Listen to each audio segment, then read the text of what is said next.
Welcome to the Counter tutorial on displaying unspecified bone conduction thresholds along with additional bone conduction threshold results.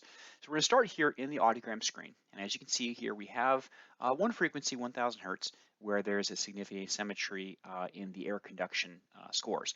So we've already done one pass with bone conduction. So we treat this essentially as our best bone result. Your options there, of course, you go ahead and you likely would mask then for the left ear and perform, get that bone conduction threshold. Let's just say it's even with the AC result. Now, if you wish to go back and say that of course, you can always leave this as a right ear bone result, or you could say, let's put this as unspecified because you didn't mask for it. So you could simply just go up here and, well, first we'll go to the right ear, I apologize. We're in bone conduction, I'll choose unspecified, and then we can switch that threshold at 30 dB to the unspecified symbol. Now, if you wish to show both the original threshold that you received and if you had a unmasked bone or masked bone, you do have the ability to basically make that work using the table below. So you see, scroll down, you'll see there's an error conduction bone conduction table.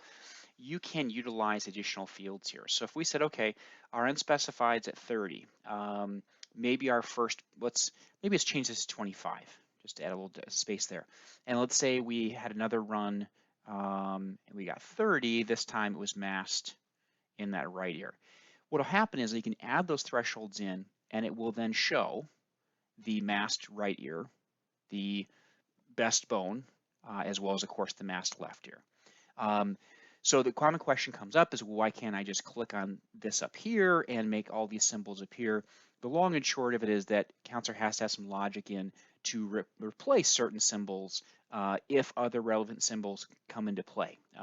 For example, switching, if there's an unmasked bone and then masking is performed, in the vast majority of scenarios, that mask threshold is what needs to be maintained. So we don't want to show both of those because for most scenarios, it would mean then having to manually remove the unmasked bone, which would cause quite a bit of extra work. Also, we want to make sure we stay consistent with the workflows that exist in other systems, audiometric systems, NOAA, etc. So point being is you can start off, add the thresholds you need. You can modify on the fly if you want to, change a symbol, from unmasked to from unmasked to unspecified. And then if you still wish to add additional thresholds, you can scroll down here and add them as needed, and you'll see them, of course, display on the audiogram itself.